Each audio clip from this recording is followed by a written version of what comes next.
Em Axã, uma cidade aos arredores de Puguei, em uma casa de repouso, o morador mais recente, um idoso centenário chamado John William, vivia seus dias se remoendo em ódio pela família, por tê-lo colocado ali, a fim de mexer no dinheiro sem precisar dele.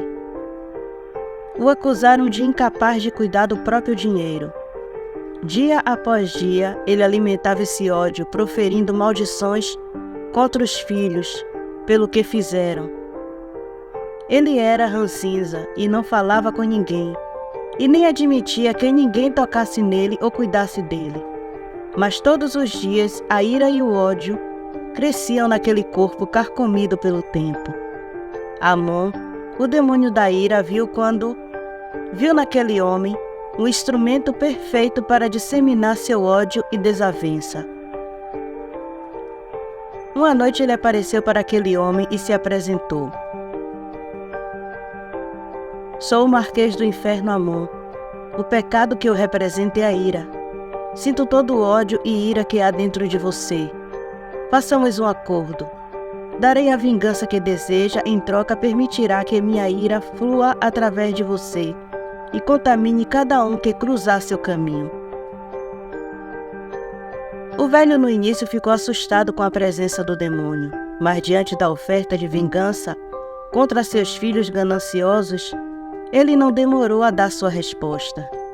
Eu aceito seu acordo, Marquês Amon. Tenho que ver meus filhos pagarem pelo que fizeram antes que eu me vá deste mundo.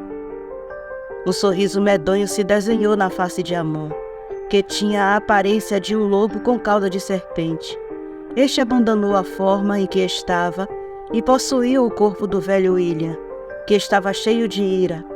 Ele se ocultou no corpo do velho, aprisionando em sua consciência e assumindo o controle do mesmo.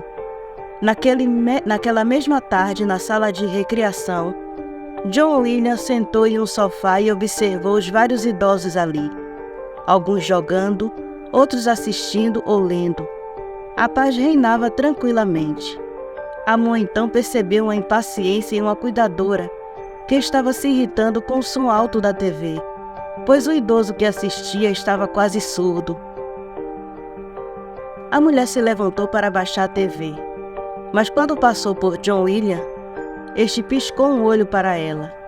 A mulher não sabia o que havia acontecido. Quando voltou a si, estava amarrada a uma maca, com alguns policiais perto dela. Estava sendo acusada de espancar o idoso até a morte, enquanto agredia verbalmente os outros. John William aproveitou a confusão e saiu da instituição, e deste dia em diante nunca mais foi visto. Mas John tinha seu destino certo, sua mansão na parte mais nobre de Axã.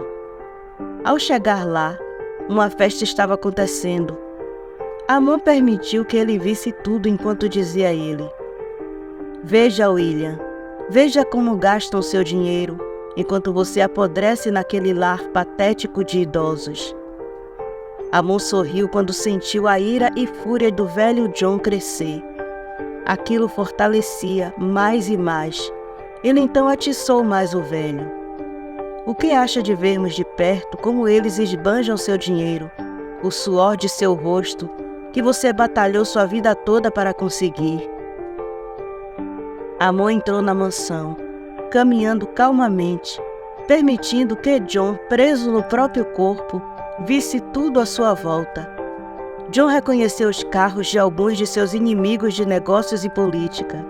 Se eles estavam ali, era porque seus filhos fizeram acordos com eles. Ao entrar na festa, a ira do velho alcançou proporções épicas, e Amon sentiu seu corpo estremecer com tanto ódio acumulado. Os filhos do velho estavam dando uma festa para os amigos, todos inimigos de John, homens e mulheres que ele jamais permitiria que chegassem a metros de seu portão, agora estavam em sua casa usufruindo de sua riqueza. Amon então perguntou: Deseja vê-los pagar, William? Sim, quero que todos paguem, que todos eles morram. Amon deu um sorriso maquiavélico e caminhou em meio aos convidados. Alguns reconheceram o velho John, outros acharam que fosse outra pessoa, pois o velho John William estava em um lar para idosos. Enquanto a mão no corpo do velho John caminhava pela sala, as portas e janelas iam se fechando lentamente, para não chamar a atenção. Quando chegou no meio da festa, Amon sorriu e sentou na poltrona onde o velho John William costumava sentar, perto da lareira. Então esperou que todos o reconhecessem. A conversa cessou, a música parou e todos olharam atônitos para o velho sentado. Amon fechou os olhos e depois os abriu. Seus olhos pareciam brasas ardentes e uma gargalhada ecoou pela mansão, levando todos a sentir uma ira insana, uns contra os outros, e como loucos se atacavam, chegando às vias de fato com requinte de crueldade. A carnificina se espalhou pela mansão, enquanto o velho John, completamente louco, gargalhava com Amon, celebrando a ira e a violência. O velho John William foi o único a sair vivo daquela mansão. Mais de 80 convidados entre políticos, empresários e repórteres, todos mortos e mutilados. A mansão William amanheceu banhada em sangue. Quando Anton desceu da torre, encontrou Rui sentado à mesa comendo. Ele parecia faminto e achou curioso ele estar consciente enquanto Shaitan ainda estava fora do corpo dele. Olhou para Shaitan, que parecia tão surpreso quanto ele, e se aproximou de Rui e perguntou: "Você está bem, meu amigo?" Rui respondeu enquanto comia: "Não. Olhe para mim, Anton. Quando me viu comer desse jeito, estou me sentindo fraco e faminto, como se não comesse há dias. Isso não é normal." Shaitan, que observava, entendeu o que estava acontecendo.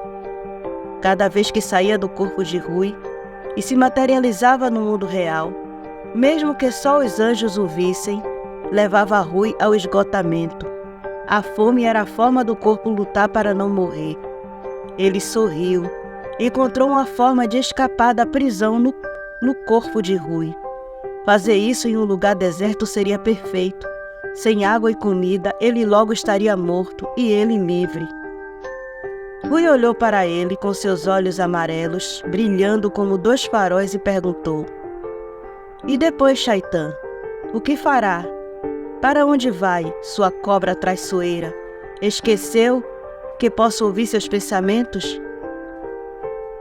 O padre Po olhava para Anton, sem entender o que estava acontecendo. Ele não podia ver Shaitan como podia ver Anton. Então imaginou que Rui estivesse louco. Shaitan suspirou e respondeu para Rui: "Por que acha que ainda estou aqui, caçador? Sabe a resposta para cada pergunta que me faz. Não pode me condenar por almejar minha liberdade. É um direito meu. Mas infelizmente estamos fadados a dividir o mesmo corpo. Me sinto tão fraco fora do seu corpo como você se sente agora. Está se tornando parte de mim, como eu estou me tornando parte de você." As palavras de Shaitan fizeram Rui pensar. A situação estava ficando delicada, e ele sabia que os anjos queriam a cabeça dele. Já queriam antes de tudo aquilo.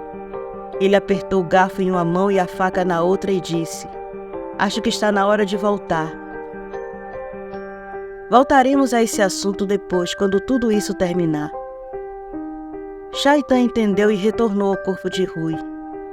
Anton observava tudo e pensava se talvez Celiel e Rafael não estavam certos em encarar Rui como uma ameaça, e ele tivesse que tomar uma decisão difícil em breve. Não, definitivamente. Ele conhecia Rui desde que era bebê. A pouca convivência com seus irmãos estava começando a influenciar seus pensamentos.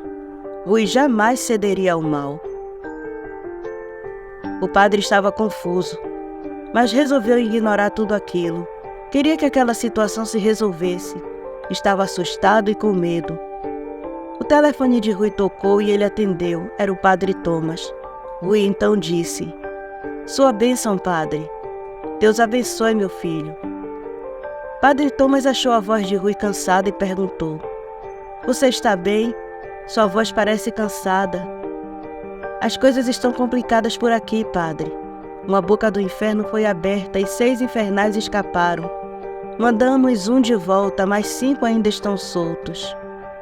Padre Thomas estremeceu e perguntou: quem são os 5 infernais? 5 príncipes do inferno, padre. Padre Thomas sentou abalado com as notícias. Percebendo o silêncio do padre, Rui o tranquilizou. Eles estão contidos aqui em Bulguei e acho que arredores.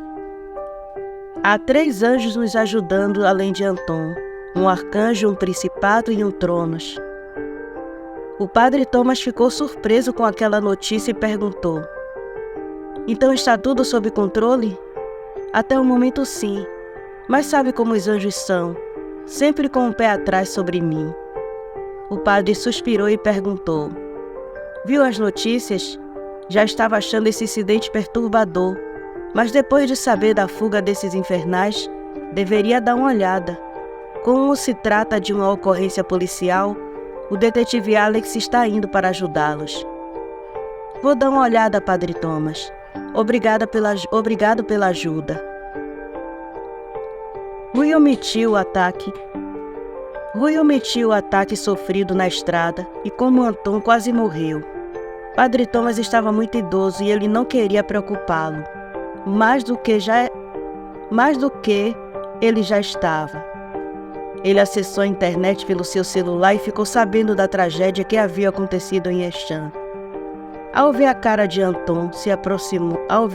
dele, Anton se aproximou e viu as notícias sobre a chacina na mansão Ilha.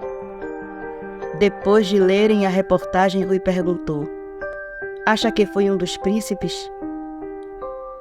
Em outro dia qualquer, eu acharia que era um ato humano. Alguém dando ouvidos aos sussurros do demônio. Mas hoje, com toda certeza, foi um ataque de um dos príncipes. Padre Thomas também pensa o mesmo. Toda essa violência só aponta para um pecado: a ira. O Marquês Amon está em Echan. Quando partiremos? Alex está vindo para cá. Vamos esperá-lo, já que estamos sem carro. Mas enquanto esperamos, vou relembrar tudo o que sei sobre o Marquês Amon. Celiel estava furioso com a afronta do demônio e o atrevimento de Anton. Ao contrário de Raniel, ele vinha observando o caçador desde que ele ficou possuído na igreja em Matiase. Depois, a forma como matou Asbalbansi. Era evidente que ele estava usando o poder do demônio. Até achou que aquilo era uma boa demonstração de controle, mas ao ver Shaitan fora do corpo dele, com todo aquele deboche e confiança, se perguntava se era realmente o caçador que estava no controle. Para ele, os dois estavam encenando, mas no fundo o demônio que tinha o controle. E Anton traiu os irmãos ao se colocar como defensor dele. Com toda certeza já havia sido seduzido pela lábia do demônio. Os 3 estavam em um penhasco observando o mar bater nas pedras.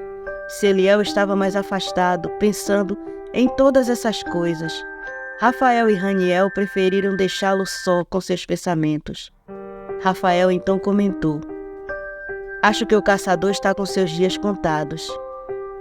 E esse fato parece alegrá-lo muito, irmão. E alegra. Sou responsável por ter escolhido Anton para algoz do caçador. Quando fiz essa escolha, foi por Anton ser o mais qualificado para a missão. As regras, no entanto, eram claras. Se o demônio despertasse, ambos deveriam morrer. Mas não foi o que aconteceu. Celiel errou ao dizer que o caçador não quebrou as regras. A principal regra foi quebrada. E mesmo os dois lutando pelo bem, uma regra foi quebrada. As consequências disso foram a morte de Luciel e a fuga daqueles demônios. Não sei o que vai ser a decisão de Celiel, mas já comunico a você que vou estar ao lado dele. Raniel ficou pensativo diante do rumo que aquela situação estava tomando. Ele não conseguia ver toda essa maldade no caçador. Sentiu isso quando ouviu sua convocação. Não teria ouvido se não tivesse fervor e sinceridade nas palavras dele. Mas como convenceria seus irmãos disso? Os 3 poderiam mandar os infernais de volta. Talvez o mais difícil deles fosse a inveja e o orgulho, mas com certeza os 3 tinham poder suficiente para isso. Mas essa era a missão de Rui. Por ser o que é, foi destinado à missão de proteger os humanos. Jamais teria um lugar no céu ou no inferno, mas ainda assim deveria demonstrar eterna bondade, protegendo e lutando contra as trevas, que estavam agitadas pela simples existência dele. Sentia pelo rapaz que nunca teve escolha na vida, e ainda assim seguia fazendo o bem e tentando ser feliz como podia, carregando a grande responsabilidade de ser a prisão de um demônio. Por que seus irmãos não conseguiam ver esse rapaz da forma como ele e Anton via?